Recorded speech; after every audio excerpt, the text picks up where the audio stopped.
Hello, welcome to How to Play Island of Cards, a game for one player.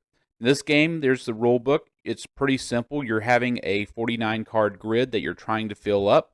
The first thing you're going to do is deal out a 13 card X, and basically from that, you're trying to place on top of, on the bottom of, to the left or to the right, plus or minus one rank, a card in those spots until you can fill it up. The only other rule is that any card in either the diagonals or orthogonally, up or down, left or right, cannot be equal to the card that you place. So there can't be a jack where you place a jack either in the corners or to the left or right, up or down. So you'll notice I'm using a miniature set of cards. I just pulled out a poker card to give a comparison, and it's much larger. That's the standard size in the United States and most of the Western world. Some European countries still use a bridge size, so that's basically the difference. And the reason I use the miniature cards is because this takes up quite a bit of table space, so smaller cards, smaller footprint, smaller amount of space. And I think it makes it easier to reach some spaces. When you're playing with poker-sized cards, going 7 cards away from you and 7 cards to your right or left, that's a lot of reaching sometimes. So I use the miniatures, and so every time I'm placing a card, today, for some reason, I think I misinterpreted the rule and thought I could only go horizontally. I didn't consider the vertical space rule. So maybe that's why I didn't score as well as I could have. Who knows? This is also my first attempt at playing it according to the rules and getting the rules correct. And so I probably will do better. You might even do better than what I did today. So anytime you're just pulling a card from the draw deck, trying to make it fit, if you cannot make it fit or you don't want to use it there, you can put it in the discard pile off to the right, and that will deduct 1 point from your total score at the end of the game. Now, the base score for having a successful game is 49 points. I did not get that today. You will see what my score was at the end. But if you actually can get all 49 cards in the grid, whatever cards you have left over in your draw pile will add 1 point to your total score. So the best score you can obtain is 52. Otherwise, trying to get 49 is considered a successful endeavor. But you can get several different scores. This really is depending on how the deck runs. There were some times if the cards would have been in a different order, I would have been able to place a card and then place the next subsequent card. But that didn't necessarily happen all the time.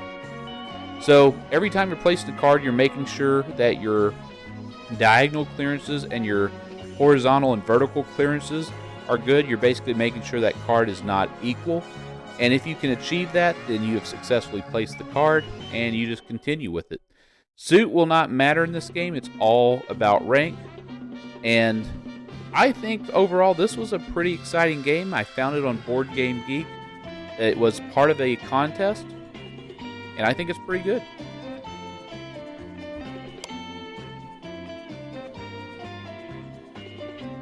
And as always, if you actually like to play this card game out in public, come to our subreddit, Card Game Meetups.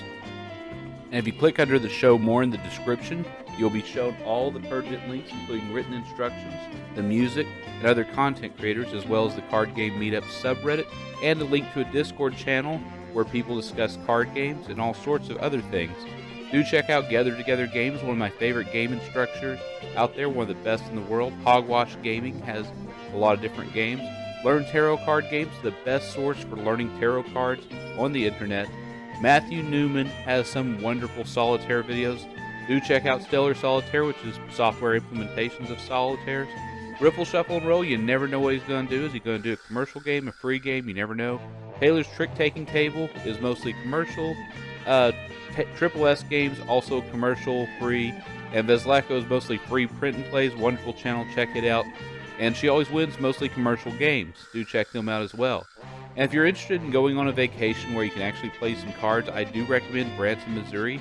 You see they have this wonderful junk store that sells all sorts of card games and board games, and then go right across the street to the Branson Board Game Cafe. Everything is organized and color-coded. Here they have this whole system that shows you how easy a game is to get into, or if it's difficult, if it plays well with 1 or 2. Nice retail section, but you're mostly paying for the library of games. There's all sorts of games you could try out, learn, and they also have other people there. They have signs that say, hey, if you want players to come to your table, you can put that sign on your table. It is always a wonderful experience, and you can try Bahama Taxi there. So do check out the Branson Board King Cafe, and do like and subscribe, and I will see you next video. And I want to thank today's musician, Koldwink-Instrumental Music, Volume 1. Do check out their channel. They have a lot of hallway music, elevator music, old school supermarket music, mall music. If you like that sort of thing, you'll love this channel. Do hit the like and subscribe, and I'll see you next video.